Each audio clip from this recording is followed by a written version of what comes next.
gushutinga bana indirimbo ahise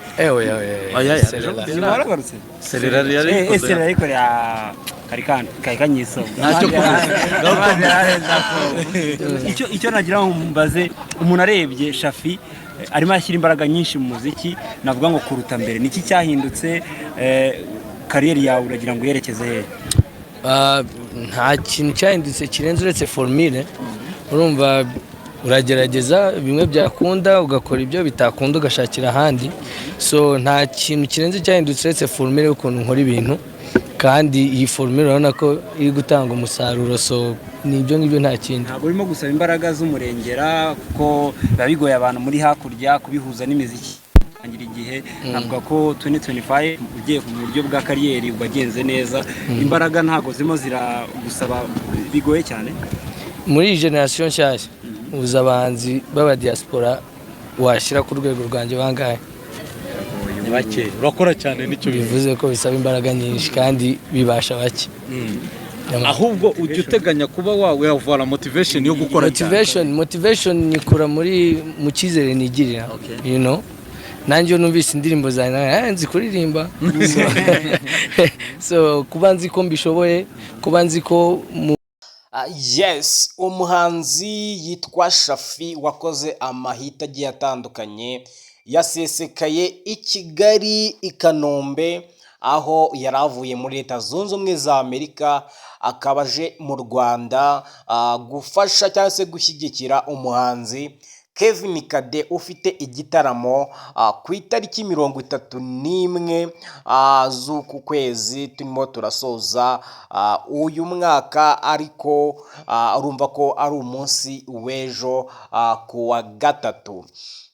Ibi ni ibintu rero byateguwe n'uyu musore akaza kugaragaza ko afitemo abandi bahanzi bagiye batandukanye harimo Alikiba nawe wamaze kuba yahasesekara ndaje mbahereze video ya Alikiba nawe asesekara i Kigali kugira ngo uze gusobanukirwa amakuru ahari gatanu kuri kagenzi kako. Uyu musore rero Shafi wamenyekanye cyane mu ndirimbo zakunzwe cyane cyane nk'indirimbo yakoze ari kumwe na Chris Easy yitwa Bana. Iyi ndirimbo yamufunguriye imiryango ku buryo n'ubu ngubu agikeza iriya ndirimbo. Aka kanya rero akaba agiye gukora performance yiwe ya mbere mu Rwanda by'umwihariko impande ya Kade.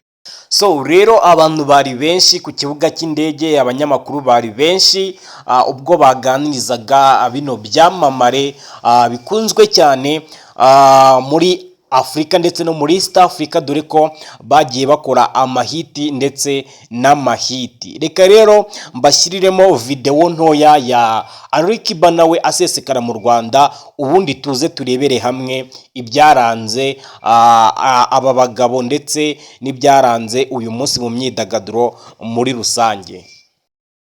Yes, nguwo rero umuhanzi Alikiba umaze kuba nawe asesekara mu Rwagasabo aho yaraje ashagawe n'abarinzi bagiye batandukanye bayobowe na Yantare wa musore urinda umuhanzi The Ben. Urabona kuri nawe yasesekariye mu masaha ya nijoro cyane kabisa kuko iyi video yageze hanze nibura mu masaha 5 gutyo saa 6. Murumva ko baje mu ndege ya nimugoroba cyangwa se ya nijoro kugira ngo bagere mu gihugu cyacu cy'u Rwanda. Iki ni igitaramo rero cyateguwe n'uyu musore Kevin Kade. Bano nibo bahanzi twavuga banini bahari ariko turazi kushyiramo n'abandi bahanzi bagiye batandukanye harimo Bulldog ndetse n'abandi baraperi bagiye batandukanye dore ko hano ku kibuga cy'indege hari show ya danje kubera ko bari bateguye ikirori cyakira uyu musore Alikiba. Alikiba ni umuhanzi ukomeye cyane ukomoka muri Tanzania, niwe muhanzi ufatwa nk'ahari uwa kabiri nyuma ya Diamond Platnumz. Dore ko rero banakoranye indirimbo hamwe na Kevin Kade, indirimbo yaje kuba amateka mu Rwanda ndetse no muri East Africa.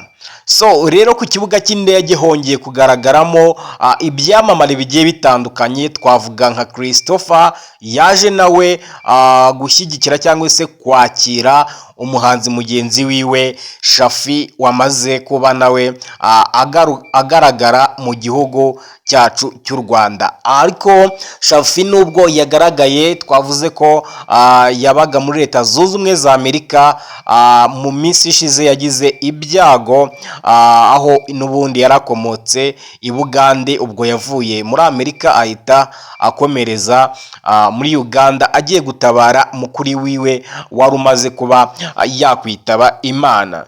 Ni ibintu rero bitari byoroshye nk'uko yabivugaga, kuba yabura umuntu mu cyumweru kimwe ariko akahita aza gusapotinga umuhanzi mugenzi wiwe. Ni ibintu byagaragaje urukundo rukomeye cyane kandi no kwitanga kutabaho cyane. Urumva ko yavunitse cyane uyu musore rero. Shafi yaje avuga ko nyine agiye kuba asapotinga uyu musore Kevin Kade, ariko akanasura umuryango wiwe. Shafi rero aje n'ubundi yarakumbuwe i Kigali nyuma yo gukora amahiti we ubwe bwite, ndetse akaba yarakoranye indirimbo nk'uko twabivuze ruguru na Chris Easy yitwa Bana. Abanyarwanda bari bamukumbuye, twajyaga tumureba ku mateleviziyo tureba imiziki yiwe ndetse tunayumva, ariko abantu bazitabira kurasa umwaka hariya habereye UCI, irushanwa ry'amagare, shampiyona y'isi y'amagare yabereye i Kigali hafi ya Convention Center. Muzajye kwihera ijisho dore ko harimo abahanzi bagiye batandukanye. Gusa nubwo kino gitaramo nacyo kigiye kuba kuri 31 mu ijoro ryo kurasa umwaka, muribuka neza ko hari igitaramo n'ubundi gikomeye cyane cya Bruce Melody ndetse na The Ben bateguye muri BK Arena. Iki ni igitaramo gikomeje kuba cyavugisha abantu benshi, ariko gishobora no kuba nacyo cyasubikwa hejuru ya video yagiye hanze y'umugore wa The Ben ari kubyina ari mu kabari, bivugwa ko yari yasinze. The Ben rero bikaba bishobora kuzamushyira kuri pressure yo kutaza muri kino gitaramo, kuko uyu mugabo ni umugabo ugira amarangamutima ye hafi cyane ku buryo ahita ababazwa n'akantu kanzwinya gusa, kandi kiriya ni igikorwa kibyibushye cyane gishobora kuba cyahungabanya imiryango ibahuza hagati ya Pamela ndetse na The Ben.